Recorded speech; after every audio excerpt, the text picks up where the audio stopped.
রব্বিল আলামিন। সংগ্রামী মেডিকেল টেকনোলজিস্ট ও ফার্মাসিস্ট ভাই ও বোনেরা, আমার সম্মুখে উপস্থিত মিডিয়ার কর্মীবৃন্দ, সংগ্রামী জনতা, রোগী সাধারণ, আসসালামু আলাইকুম ওয়া রাহমাতুল্লাহ। আমরা দীর্ঘ 3 দশক আন্দোলনের ধারাবাহিকতায় গত 26শে নভেম্বর থেকে আমরা নতুন করে মাঠে নেমেছি কর্মসূচি নিয়ে। মেডিকেল টেকনোলজিস্ট এবং ফার্মাসিস্ট কারা? মেডিকেল টেকনোলজিস্ট এবং ফার্মাসিস্ট হচ্ছে চিকিৎসা ক্ষেত্রে 3টি মূল স্তম্ভের একটি: ডাক্তার, নার্স এবং মেডিকেল টেকনোলজিস্ট এবং ফার্মাসিস্ট। মেডিকেল টেকনোলজিস্ট এবং ফার্মাসিস্টরা সংক্রামক ব্যাধি, মহামারী দুর্যোগ, করোনা,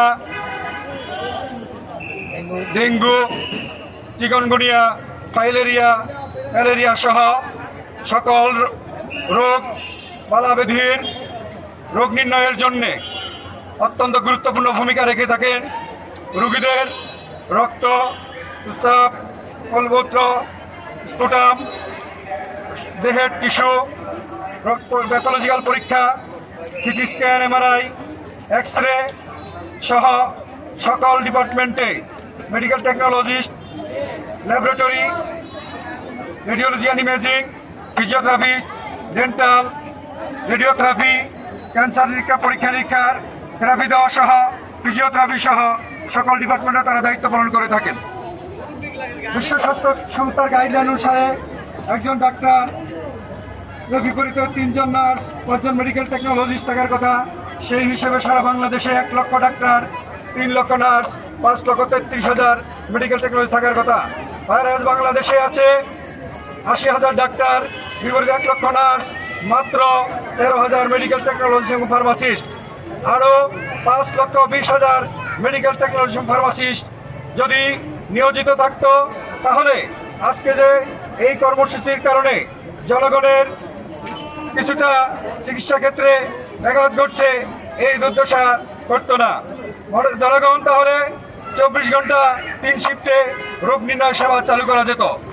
এই জন্য মেডিকেল টেকনোলজিস্ট এবং ফার্মাসিস্টগণ সারা দেশে সমশিক্ষাগত যোগ্যতা সম্পন্ন engineer, diploma engineer, senior staff nurse, কৃষিবিদ সহ সকল সমমর্যাদার পেশাজীবীদের ন্যায় চাকুরি ক্ষেত্রে 10ম গ্রেড সমমর্যাদা এবং প্রমোশন সহ উচ্চ পদে প্রমোশন সহ তাদের যদি শূন্য পদ এবং উচ্চ পদ সৃষ্টির মাধ্যমে লোকবল নিয়োগ করা হয়, তাহলে জনগণ 24 ঘন্টা 3 শিফটে স্বাস্থ্যসেবা, রোগ নির্ণয় সেবা বিনামূল্যে স্বল্প মূল্যে পেতে পারে।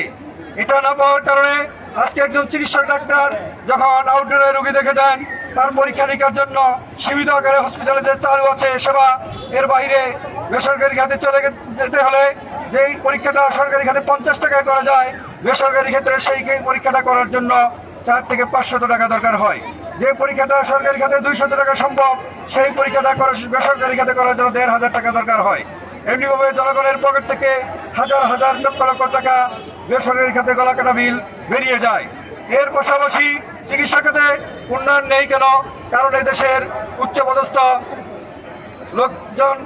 লোকজন একটু সর্দি হাসি হলে তারা দেশের বাইরে পরীক্ষা নিরীক্ষার জন্য চলে যান। যদি বাংলাদেশে উন্নত যে পরিষেবা ব্যবস্থাপনা সরকারিভাবে আছে, এটা যদি সুবিস্তৃত হতো, যে একই যে স্থাপনা, একই মেশিনারিজ দিয়ে একই বিল্ডিং, কোনো খরচ বাড়ানোর দরকার হতো না। শুধুমাত্র শূন্য পদে এবং প্রয়োজনীয় সংখ্যক উচ্চ পদে পদ সৃষ্টি করে মেডিকেল টেকনোলজিস্টদেরকে নিয়োগ করা হলে জনগণ স্বল্প মূল্যে এবং বিনামূল্যে চিকিৎসা সেবা পেতে পারেন।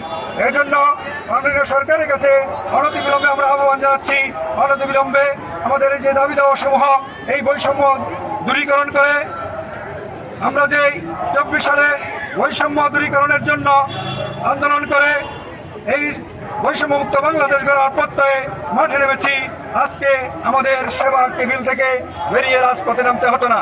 অতএব কারণে অনতিবিলম্বে আমাদের এই কাজের সুযোগ ফিরে যাওয়ার জন্য মহামান্য সরকারের কাছে সুযোগ করে দেওয়ার জন্য আমরা উদাত্ত আহ্বান জানাচ্ছি। যদি আমাদের এই ন্যায্য দাবিগুলো, আমাদের প্রাণের দাবিগুলো অনতিবিলম্বে মেনে নেওয়া না হয়, তাহলে আমরা আমাদের এই কর্মসূচিকে আরো সুদৃঢ় করতে, সুপরিসর করতে এবং আরো লাগাতার কর্মসূচি দিতে, কঠোর থেকে কঠোরতর কর্মসূচিতে বাধ্য হব। আমরা সরাসরি সরকারের কাছে দৃষ্টি আকর্ষণ করব, আমাদেরকে জনগণের স্বাস্থ্য সেবা থেকে বের করে নিয়ে নিজেদের বেঁচে থাকার অধিকার আদায়ের আন্দোলনের জন্য মাঠে যেতে বাধ্য করবেন না। সংগ্রামী জনতা, আমরা আপনাদের সাময়িক সেবার বিঘ্ন করার জন্য দুঃখ প্রকাশ করছি। আমাদের এই আন্দোলন শুধুমাত্র আমাদের অধিকার আদায়ের আন্দোলন নয়, এই আন্দোলন জনগণের স্বল্প মূল্যে এবং বিনামূল্যে স্বাস্থ্য সেবা এবং রোগ নির্ণয় সেবা 24 ঘন্টা 3 শিফটে চালু করার জন্য শূন্য পদে এবং পদ সৃষ্টি করে উচ্চ